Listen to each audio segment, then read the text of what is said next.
Man, I apparently parked in the wrong spot. I don't think that's what it looks like. That's not bird poop.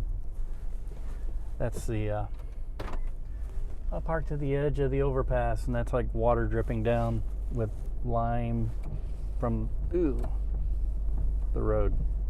I better put some liquid on that. That might scratch the windshield.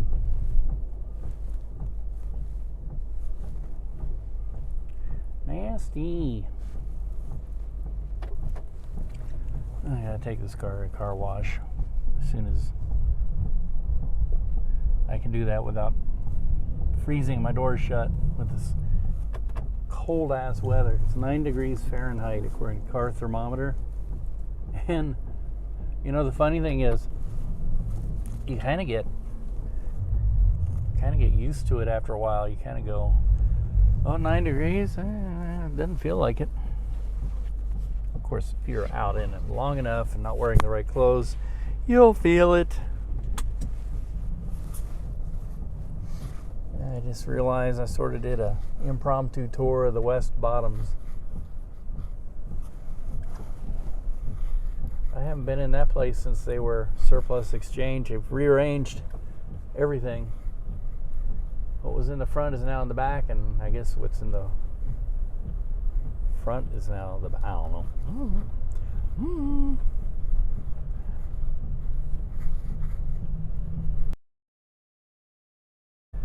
Blip Roasters. What? At the coffee house. Weird.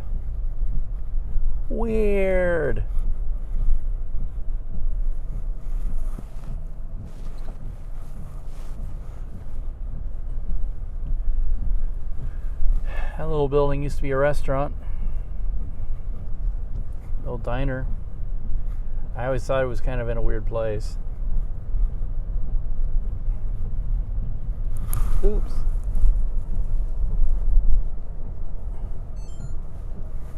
How about I turn on my time-lapse camera?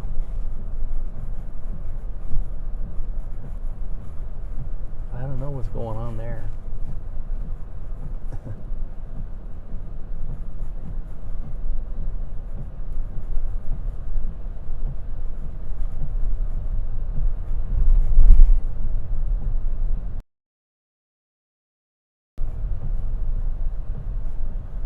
Adrenaline factory. That is scary looking. It's like a big shot. An angry shot. Guess what I want? Something stuck in my arm. This place is being turned into something fancy smancy. I have not come down here in quite a while. I don't know what that fancy smancy place is.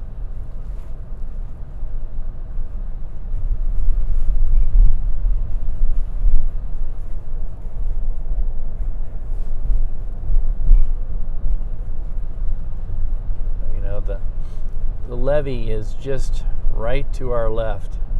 It's a concrete wall levee,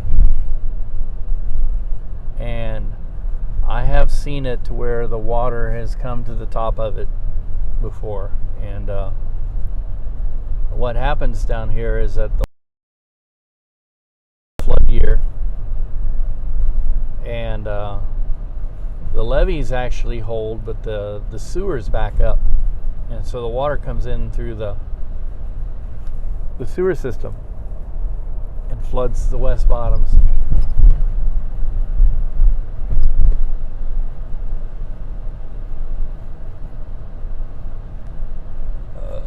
Since I'm turning around, I do not like to go straight, so I'm going to go around.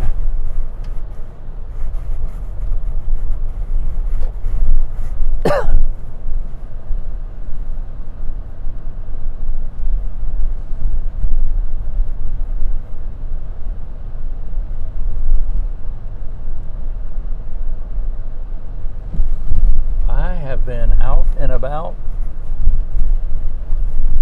since this morning. It's now a little after 2.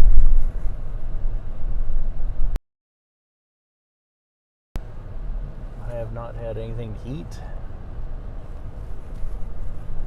since I left Hawaii. And I definitely haven't had any sleep, but if I go to sleep now, I'll probably be out for quite a while.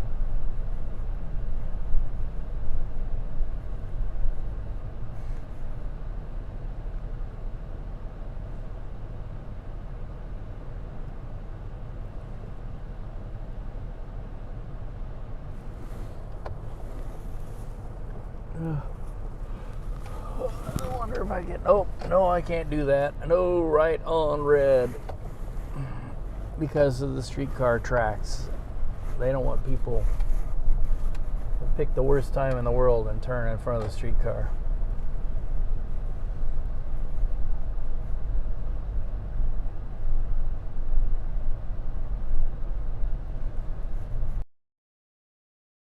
My doggy.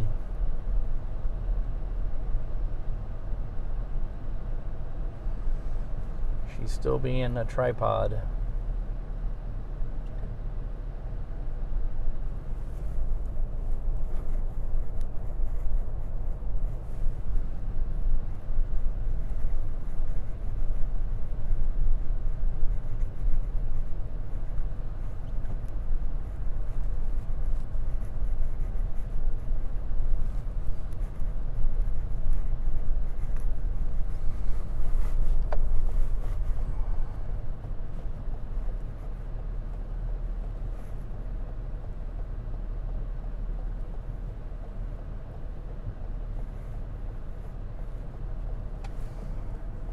I guess I can go if my way is clear.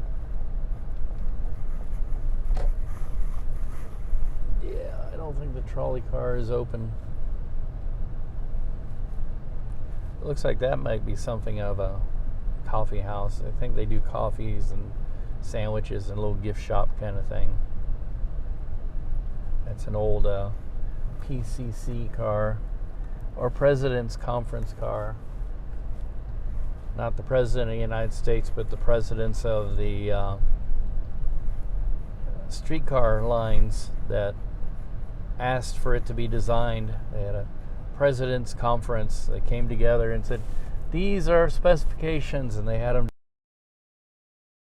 in America from, I think, the 1940s until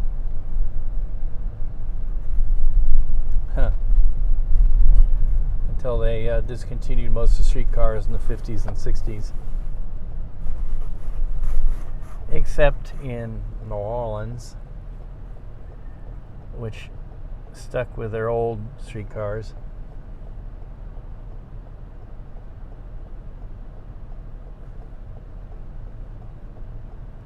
I'm trying to think, do they have PCC cars? Maybe I'm thinking they didn't, because their cars are painted a grayish black color.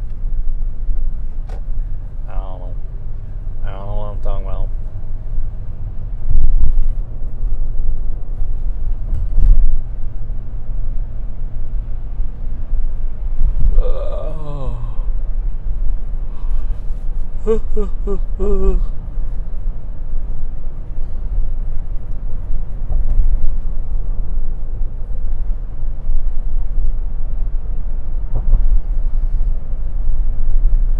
John Jordan Buck O'Neill Bridge. His organization is in the news lately. They the Negro Leagues Baseball Museum is combined with the minor league. Is it a softball team or minor league baseball? I think it's a softball team called the T-Bones. Used to be called the T-Bones. They're now changing their name. They went bankrupt. They owe the county a lot of money. So I think the county kind of took them over, or somebody took them over. And now they're combined with the Negro Leagues Baseball Museum they've renamed them the Monarchs after the Negro Leagues Kansas City Monarchs baseball team, which Mr. Buck O'Neill was a member of, first baseman, I believe. Yep. was in the era of segregation.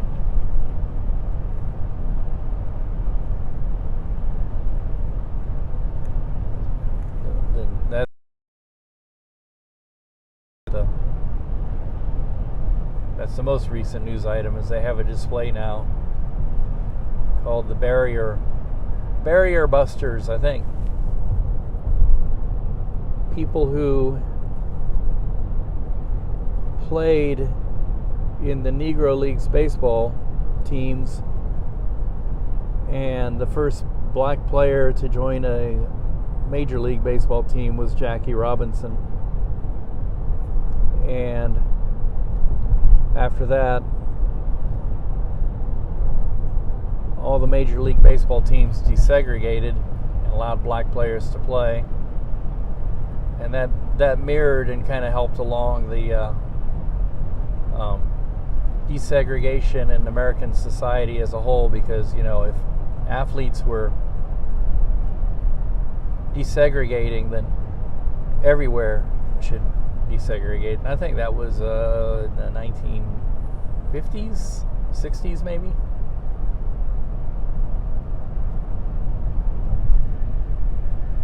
And after that, the Negro Leagues no longer were a league because they all joined the major leagues.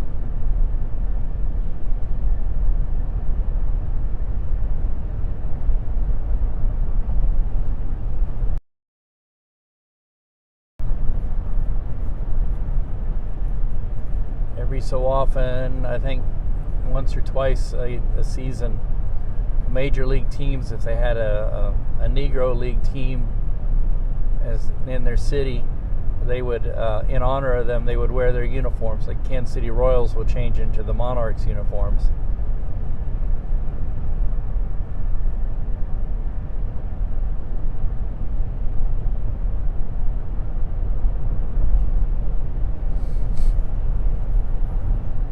Now, you know, the athletes were leaders, but the people who really led the way in desegregation were musicians. Music, because black musicians would play something that white people wanted to hear and go to, and pretty soon the kids would be sneaking off and going to black clubs to listen to the music, and then they would actually start making friends with people and forth, you know, quite often against their parents' wishes. And that's why there was always an effort to shut down music, because it was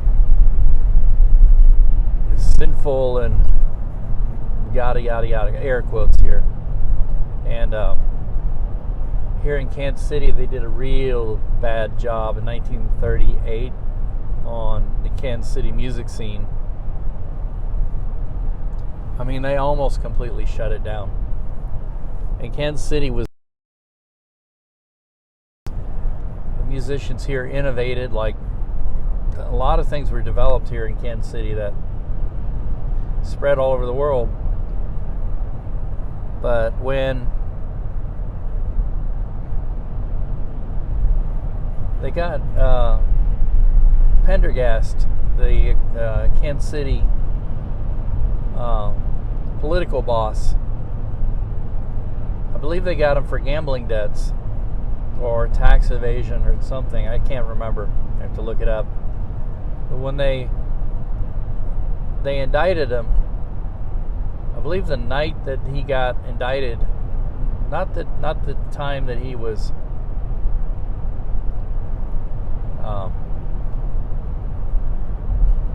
not the time that he was found guilty and put off to jail, but the time he was indicted, there was this political association. They still exist, but I can't remember their name. But their symbol is a broom. And supposedly, they went down the middle of 12th Street and Vine with brooms, symbolizing that they are sweeping clean gas, because he associated with people of another race and had all these wide open clubs. They weren't tolerating it anymore. And, you know, a lot of racism in that too. And they shut down the clubs all in one night and put all the musicians that were working in Kansas City out of work. And pretty much just chased them all off from Kansas City. It went from Kansas City is the place to be. People would come from all over the country to be here. To Kansas City is literally a graveyard.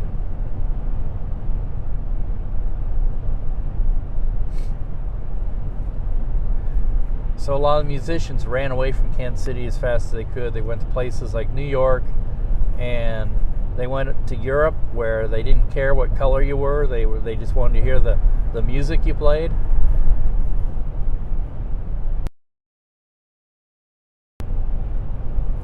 In many ways, it's still true today. That was Europe right before the war, when a group of people came around who really definitely cared what color you were. The worst of the worst.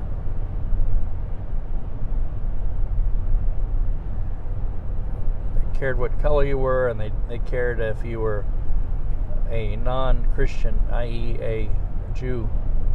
They didn't seem to really at the time care about Muslims at all. Matter of fact, there's a little known fact that a lot of Muslims joined up with the Axis powers because a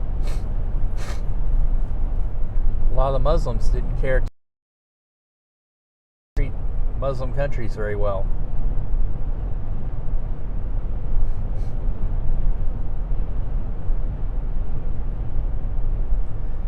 I've been watching videos by this guy, an English guy from this English guy named Mark Fenton. I assume he's English. He might be Australian, but I think he's English.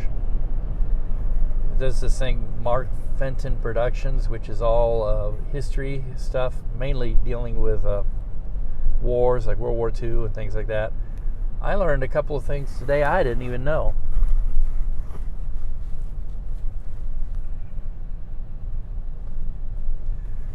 One, that the British invented or came up with a variant of the mosquito bomber, but in fighter form, called the Hornet. And it was one of the fastest planes ever. And if they had come up with it earlier, it probably would have done a lot to help them win control of the skies over Germany. And it was just like the mosquito bomber. The two gigantic engines mated to a fuselage made of balsa wood to reduce weight.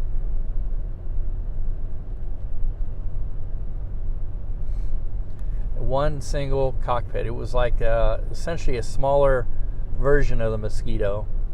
Mosquito was a bomber that had a crew of 2. It could fit 3, oddly enough. They even smuggled people back and forth in Mosquitoes. And it was said that the Mosquito bomber was actually faster than most of the fighters. It could outrun most of the fighters of its time. What else did I learn? Oh, that there were some Waffen SS that were used as the guards of the Nuremberg trials, and they were SS units who pretty much voluntarily joined. A lot of them were conscripted by the German army, and they were from Estonia. That they couldn't go back home because they would have been, as German SS units, they would have been probably executed. So the Americans recruited them and used them as guards at the Nuremberg trial after the war. And then there was something else. But anyway, I gotta end this. I'm almost here, so woo-hoo.